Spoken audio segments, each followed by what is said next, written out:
Now that we're navigating around in Max a little bit, we can kind of find our way around. Let's talk about what we're going to do now that we're in here. I want to talk to you first about kind of the different ways you can model things in 3D Studio Max. And when it comes to visualization, and specifically architectural visualization, you use mostly spline modeling and some poly modeling. And you also do a lot of modeling with just standard primitives like we saw in some earlier videos. So maybe we can start right there. Remember, we go to the command panel, which is kind of where all our create tools are. You could also go up here to create, and these are all the different things you can create. But it's the same thing as over here, and this is usually more accessible. So this is what I use. So to create a simple box, you click on box, and these are called standard primitives. And you click at the first corner of the box and drag to the next corner of the box and then let go. And then it's gonna want to know the height, so you drag up without the button clicked, and then you click to close. So just like this, boop, boop, boop. Okay, those are boxes. There's also spheres. These are all the standard primitives you can use. A cylinder, you'll draw the circle first and then drag up for the height. Okay, so you can go through all your standard primitives, but remember, if you click on the box and then go back into your Modify tab, which is this one, Modify, then you can go back to all those parameters that you previously set and you can adjust them more. So let me just show you what some of these things do. I mean, obviously, some of these are self-explanatory. Length, width, height. The length segments, right now it's just one segment, but if you do this, you'll see what I just did is hit F4, and that shows the wireframe of the objects. So you can see that that's adding more segments into that length, adding more segments this way, adding more segments this way. Okay, so then you just have a box that's divided up, and I'll show you how you can use that later on. Of course, with the sphere you can go and do the same thing. This segments setting here, that turns down how many segments there are in that sphere. So if you turn it down real low, you can see that it doesn't look much like a sphere anymore. You turn it up real high, it gets really smooth. So in 3D, everything is made up of what we call polygons, just squares. Okay, so the more squares there are on that sphere, the smoother it's going to look. But the more processing power it's going to take when you're trying to move around in your scene. So you find a nice healthy balance. Usually the default is fine for spheres. Now remember, you can put modifiers, and I showed you the modifier stack earlier. You can put modifiers onto all your standard primitives. So if you go here to modify and go to the modifier list, you can drop down and you can see all the different things that you can do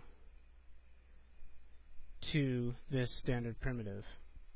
Now a lot of these probably won't make sense at first, but we'll go through kind of the important ones as we go throughout this course.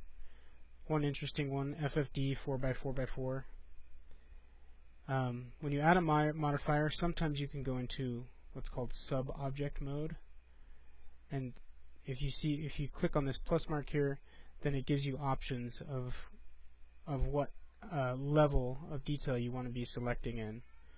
Okay, so if on an FFD modifier, if you go into control points, then it gives you all these control points over here that you can control on your box. Now, show you what this does. If you select one of these and make sure you're in move, see if I can get it. Oh, I'm not in control points mode. Okay, go into control points, select that control point, and there you go. So FFD modifier kind of creates a lattice work around that box, and you move the control points to kind of bend the box or warp the box in the direction you want it to go. That's actually a really useful modifier, and we might look into a little more as we get further into the course. Okay, so that's just really quickly and really basically standard primitives. If you go out of control points, out of subobject mode there, we'll click the whole box. We'll just delete that for now. Let me show you splines and what they can do. So shapes, instead of solid objects, we want to go to shapes to create splines or lines. Here you can create, like we saw earlier, a circle, an arc. This is more like drafting, like in AutoCAD. In architecture, we use this a lot because, look, if we go to the front view, we could draw a little wall of a house. Obviously, this isn't very nice. Then you can add in a rectangle like that. I could give you a simple wall, and then we could use that extrude button we used earlier. Gives you a little thickness to the wall. Then you can do something like this where you copy that whole thing. I'm going over this quickly now as an overview, but we'll get into it more later. So now I've got a copy of that same line. If I erase this one, then I'm just left with that one. And if I put what's called a normal modifier on it, all that does is turn that spline into a surface. So normal. Now if I hit F3, oh, that's not working. I must have deleted something. No, that should work.